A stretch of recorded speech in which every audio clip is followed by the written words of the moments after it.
एक बड़े से नगर के बाहर एक बौद्ध भिक्षु अपनी कुटिया बनाकर रहा करते थे। वे प्राचीन भारतीय आयुर्वेद और योग के विशेषज्ञ थे। शरीर के अंदर जमी गंदगी को साफ करने में उन्होंने महारत हासिल करी थी, जिस कारण भी बीमार व्यक्ति की अधिकतर बीमारियां शरीर के अंदर जमी गंदगी को साफ करने से ही ठीक हो जाती थी। इसके लिए बहुत दूर दूर से लोग उनके पास अपना इलाज करवाने आते थे।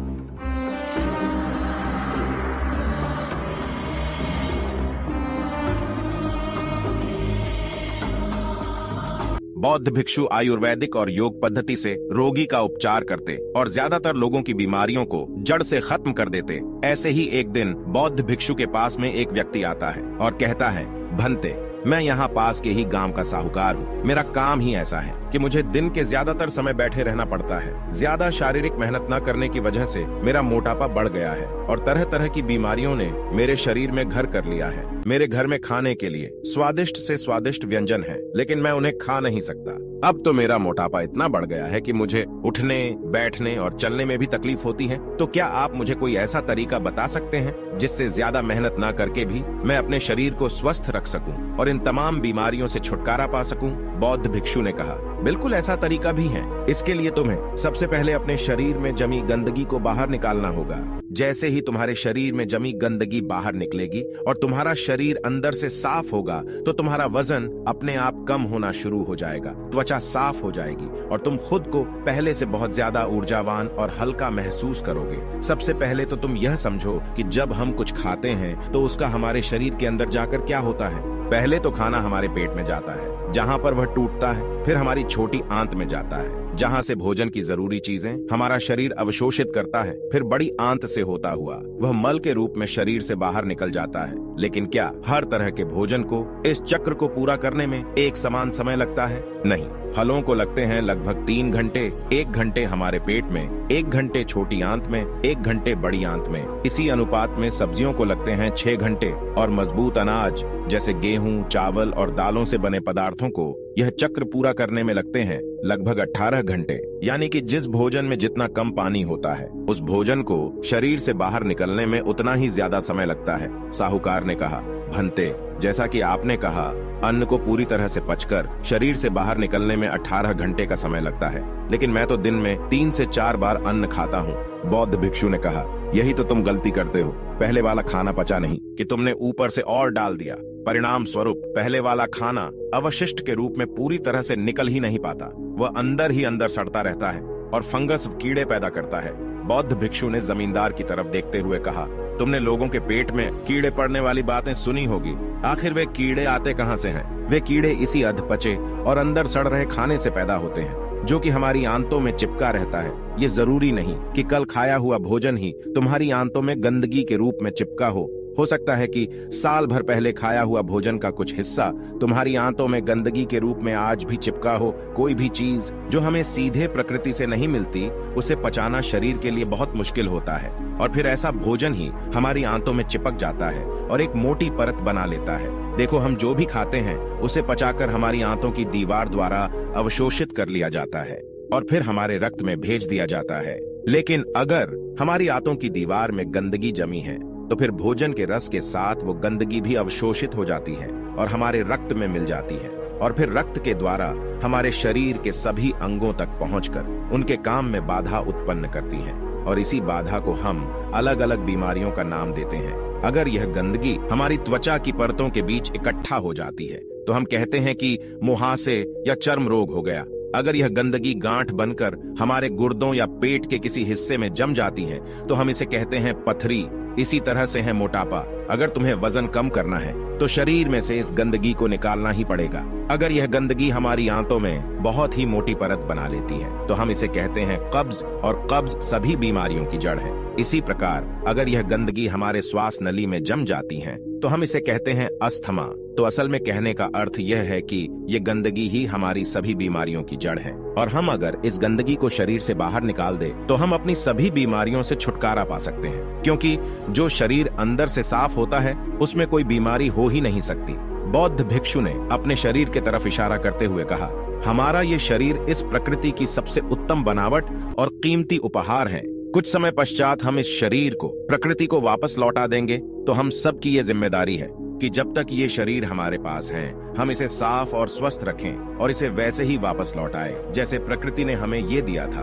बौद्ध भिक्षु ने आगे कहा, लाखों सालों से इंसान सीधे प्रकृति से प्राप्त पदार्थों को खाते आया है, इसलिए इंसानी पाचन तंत्र भी इसी के अनुकूल विकसित हुआ है।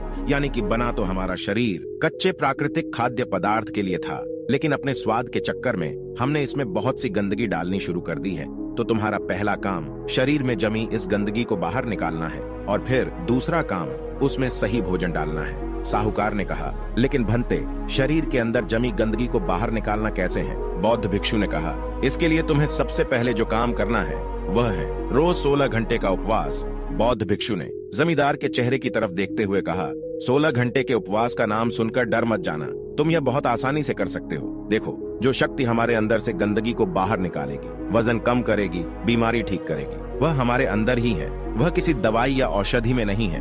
और उपवास करके हम उस शक्ति को उसका काम करने का समय देते हैं। देखो, जब किसी व्यक्ति की हड्डी टूटती है, उस हड्डी को एक जगह पर स्थिर रखने के लिए, उसे आराम देने के लिए हम उसे बाहर से बांध देते हैं और कुछ दिनों बाद वह हड्डी अपने आप ही जुड़ जाती है। ऐसा तो नहीं था कि हमने उस हड्डी को जोड़ने के लिए उस पर कोई दवा लगाई थी। तो फिर उस हड्डी को जोड़ा किसने? उसे जोड़ती है हमारे अंदर मौजूद प्राण शक्ति। यह प्राण शक्ति बहुत ताकतवर होती है। सोचो, अगर यह प्राण शक्ति हमारी हड्डी जोड़ सकती है तो क्या यह हमारे अंदर की गंदगी को बाहर नहीं निकाल सकती? तो क्या यह पथरी को नहीं तोड़ सकती? जरूर कर सकती है। जब प्राण शक्ति अपना काम करना शुरू करती है तो यह किसी भी बीमारी को ठीक कर सकती है, फिर चाहे ये बीमारी शरीर में कहीं भी हो और कितनी ही पुरानी क्यों ना हो। सबसे पहले तो तुम प्राण शक्ति के काम करने का तरीका समझो। प्राण शक्ति एक समय में केवल एक ही काम को अच्छे तरीके से कर सकती है, या तो भोजन को पचाने का काम या शरीर की आंतरिक मरम्मत और इलाज का काम। लेकिन दुर्भाग्य से ज्यादातर लोग हर समय खाते ही रहते हैं और वे इस प्राण शक्ति को अपना दूसरा काम करने का समय ही नहीं देते, क्योंकि जैसे ही भोजन हमारे पेट में जाता है, प्राण शक्ति उस भोजन को पचाने के काम में लग जाती है। हमने सुबह नाश्ता किया, प्राण शक्ति उसे अच्छे से पचा नहीं पाती कि हमने दोपहर का खाना खा लिया, वह भी नहीं पचा, और हमने शाम को और कुछ खा लिया, वह भी नहीं पच पाया, और हमने रात का खाना खा लिया। इस तरीके से प्राण शक्ति 24 घंटे और 7 दिन बस खाने को पचाने में ही लगी रहती हैं। उसे कभी भी शरीर की बीमारियों का इलाज करने और शरीर में जमी गंदगी को बाहर निकालने का समय ही नहीं मिल पाता। तो अगर हम चाहते हैं कि प्राण शक्ति हमारे शरीर पर भी काम कर सके, तो रोज हमें कुछ समय के लिए उसे भोजन को पचाने के काम से मुक्त रखना होगा, और ऐसा हम कर सकते हैं 16 घंटे उपवास करके। अगर तुम रात को 8 बजे अपना खाना खाते हो तो कोशिश करो कि सुबह 12 बजे तक कुछ भी ना खाओ। अगर तुम सुबह 12 बजे तक भूखे नहीं रह सकते तो तुम सुबह नाश्ते में फलों का जूस या नारियल पानी ले सकते हो। अगर तुम्हारा काम ऐसा है कि तुम्हें सुबह 12 बजे के पहले भोजन करना ही पड़ता है, तो तुम रात में जल्दी भोजन कर सकते हो, जैसे कि शाम को 6 बजे। फिर तुम सुबह 10 बजे के बाद अपना भोजन कर सकते हो। तुमने सुना होगा कि हमारे पूर्वज अपना रात का भोजन सूरज डूबने से पहले ही कर लेते थे। वे ऐसा इसलिए करते थे ताकि भोजन को पचाने के बाद प्राण शक्ति को कुछ समय शरीर के उपचार के लिए भी मिल जाए। मान लो तुम शाम को 6 बजे अपना भोजन कर लेते हो, और अगर तुम्हारा भोजन हल्का है तो रात को ये 2 बजे तक आसानी से पच जाएगा। उसके बाद रात को 2 बजे से सुबह 10 बजे तक, यानी कि 8 घंटे का समय प्राण शक्ति को खाली मिलेगा। अगर 30 दिनों तक इस नियम का पालन करते हो तो यह समय हो जाएगा 240 घंटे, और एक साल में यह समय बढ़कर हो जाएगा 2880 घंटे। यानी एक साल में प्राण शक्ति को 2880 घंटे का समय मिल जाएगा। तुम्हारे शरीर का उपचार व आंतरिक मरम्मत करने का इस 2880 घंटे में प्राण शक्ति आंतों में जमी गंदगी को बाहर निकालेगी, पथरी को तोड़ेगी, रक्त को साफ करेंगी और श्वास नली में जमी गंदगी को बाहर निकालेगी। इतने समय में प्राण शक्ति किसी भी गंदगी और किसी भी बीमारी को शरीर से बाहर निकाल सकती है। लेकिन आजकल लोगों को लगता है कि अगर वे उपवास करेंगे तो कमजोर पड़ जाएंगे, लेकिन ऐसा नहीं है। हजारों साल पहले हमारे पूर्वजों के पास भोजन करने की कोई निरंतरता नहीं थी। कई बार तो उन्हें कई दिनों तक भूखे रहना पड़ता था। तो ये इंसान का शरीर विकसित ही ऐसे हुआ है कि इसे समय समय पर उपवास करने की आदत है। अजीब बात तो ये है कि हम हर समय कुछ ना कुछ खाते ही रहते हैं। हमारे कुछ बुद्धिजीवी पूर्वज इस बात को समझते थे कि अगर किसी व्यक्ति को उपवास करने के लिए कहा जाएगा तो वह नहीं करेगा।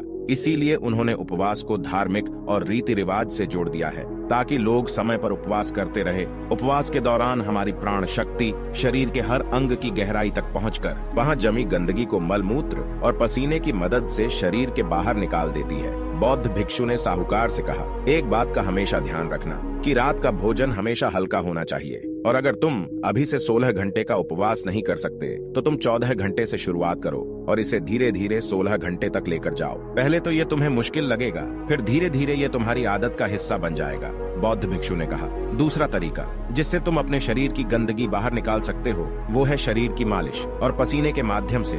जब हम हफ्ते में कम से कम 3 बार तेल से शरीर की अच्छी तरह मालिश करते हैं तो इससे हमारे रक्त की गति तेज होती है और यह गतिशील रक्त अपने साथ नसों में जमी गंदगी को बहाकर गुर्दों तक ले जाता है, जहां से इस गंदगी को मल मूत्र के द्वारा शरीर के बाहर निकाल दिया जाता है। इसी प्रकार जब कोई व्यक्ति कड़ी मेहनत करता है तो उसके शरीर में जमी गंदगी और चर्बी पसीने के रूप में बाहर निकल जाती है। बौद्ध भिक्षु ने आगे कहा, स्वस्थ रहने के लिए शरीर से गंदगी निकालकर उसमें सही भोजन डालने की जरूरत होती है। अब मैं तुम्हें भोजन के 3 नियमों के बारे में बताने जा रहा हूँ। पहला नियम, अपने भोजन में कम से कम 40 से 50% जीवित भोजन शामिल करो, फिर चाहे ये फल हो, हरी सब्जियां, सूखे मेवे या अंकुरित अनाज। कुल मिलाकर यह पका हुआ नहीं होना चाहिए।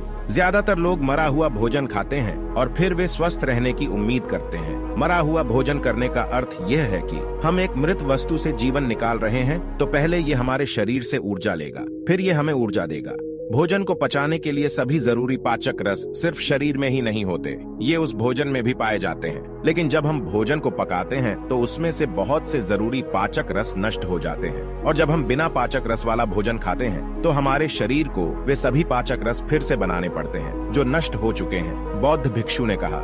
दूसरा नियम, शुद्ध शाकाहारी भोजन करो, यानी ऐसा भोजन जो पेड़ों से आता है, न कि जानवरों से। मांस, मछली या अंडा बिल्कुल ना खाए। प्रकृति ने हमारे शरीर को जानवर खाने के लिए बनाया ही नहीं। तीसरा नियम, बासा या बहुत देर से रखा हुआ भोजन न खाए। आयुर्वेद में लिखा गया है कि जो भोजन पका हो उसे पकाने के 1 पहर यानी 3 घंटे के अंदर खा लेना चाहिए, क्योंकि 3 घंटे के बाद वह भोजन तामसिक हो जाता है, उसमें से प्राण जाने लगते हैं। इसीलिए भारतीय योग संस्कृति में यदि पका हुआ भोजन 3 घंटे से अधिक देरी से रखा हुआ है तो उसे खाया नहीं जाता। हमारे पूर्वज भी इसी नियम का पालन करते थे, इसीलिए भोजन चूल्हे से सीधे उनके थाली में आता था। लेकिन आजकल ज्यादातर लोग सुबह का भोजन शाम को और रात का बचा हुआ भोजन सुबह करते हैं और बहुत सी बीमारियों को निमंत्रण देते हैं। बौद्ध भिक्षु ने साहूकार की तरफ देखते हुए कहा, अगर तुम इन नियमों का पालन करोगे तो तुम्हारी बीमारी भी ठीक हो जाएगी, तुम स्वस्थ रहोगे और कभी भी बीमार नहीं पड़ोगे। दोस्तों, आशा करते हैं ये कहानी आपको अच्छी लगी है,